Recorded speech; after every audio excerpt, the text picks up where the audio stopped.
প্রার্থনা কোচিং সেন্টারে তোমাদের সকলকে স্বাগতম জানাই। চলে আসলাম নতুন একটা ভিডিও নিয়ে। আজকে আমরা আলোচ্য বিষয় হচ্ছে নাগরিকত্ব। চলো এটা নিয়ে বিশ্লেষণ করা যায়।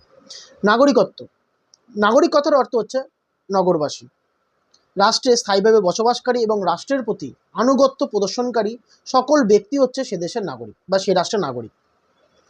রাষ্ট্রের প্রতি আনুগত্য প্রদর্শন করার জন্যই রাষ্ট্র সেই নাগরিকদের বিশেষ সুযোগ সুবিধা দান করে, যাকে অধিকার বলে। আর একজন নাগরিকের পক্ষে এই সুযোগ সুবিধা অত্যন্ত গুরুত্বপূর্ণ বা অধিকারগুলি গুরুত্বপূর্ণ। যেমন কোনো ব্যক্তির ব্যক্তিত্বকে বিকাশ করার অধিকার, মৌলিক অধিকার, এগুলো খুবই গুরুত্বপূর্ণ একজন নাগরিকের পক্ষে।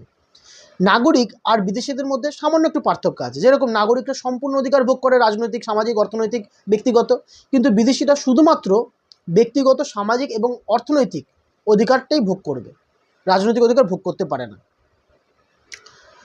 নাগরিকতা অর্জনের দুটি পদ্ধতি আছে, একটা হচ্ছে জন্মসূত্রে, দ্বিতীয় হচ্ছে অনুমোদন নীতি অনুযায়ী। জন্মসূত্রে কেমন দেখো, জন্মসূত্রকেও দুটো অংশে ভাগ করা যায়। একটা হচ্ছে রক্তের সম্পর্ক নীতি, যেটা কোনো শিশু অন্য রাষ্ট্রে জন্মগ্রহণ করলেও যেহেতু তার পিতামাতা অন্য রাষ্ট্রের, শিশুটি পিতামাতা যে রাষ্ট্রের সেই রাষ্ট্রের নাগরিকত্ব পাবে।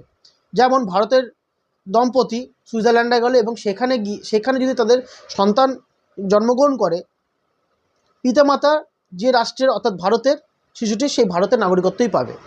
দ্বিতীয়টি হচ্ছে জন্মস্থান নীতি অনুযায়ী। কেমন দেখো, কোনো শিশু যদি অন্য রাষ্ট্রে জন্মগ্রহণ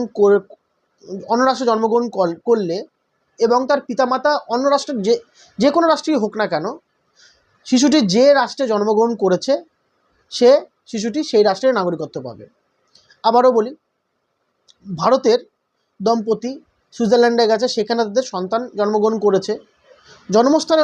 জন্মস্থান নীতি অনুযায়ী শিশুটি যেহেতু সুইজারল্যান্ডে জন্মগ্রহণ করেছে, তাই সে সেখানকারই নাগরিকত্ব পাবে, অর্থাৎ সুইজারল্যান্ডেরই নাগরিকত্ব পাবে।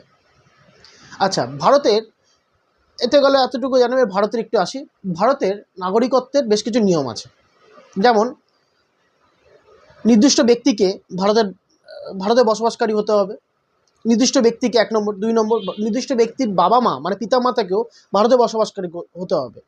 এর পাশাপাশি 3 নম্বর নিয়ম, যদি এরা দুজনে অর্থাৎ নির্দিষ্ট ব্যক্তি এবং তার পিতামাতা যদি কেউই ভারতে জন্মগ্রহণ না করলেও, যদি ভারতের সংবিধান কার্যকর 5 বছর আগে থেকে তারা ভারতে বসবাস করে, তবে সে ভারতের নাগরিকত্ব পাবে। ঠিক আছে, এবার ভারতের নাগরিকত্ব অর্জনের নিয়মাবলী বা বিধিগুলি বা কোন নিয়মগুলি জেনে নিই। ভারতের নাগরিকত্ব অর্জনের দুটি নিয়ম, মানে অনেকগুলো নিয়ম আছে, দুটি নিয়ম নিয়ে আলোচনা করছি, জন্মসূত্রে আর অনুমোদন স্বীকৃত। জন্মসূত্রে কি? জন্মসূত্রের নিয়ম অনুযায়ী যে ব্যক্তি ভারতে জন্মগ্রহণ করেছে অথবা 1950 সালে 26শে জানুয়ারির আগে বা তার পরে এসেছে, তারাই ভারতের নাগরিকত্ব পাচ্ছে এবং স্থায়ীভাবে বসবাস করছে। আচ্ছা, আর অনুমোদন স্বীকৃত নীতি কি?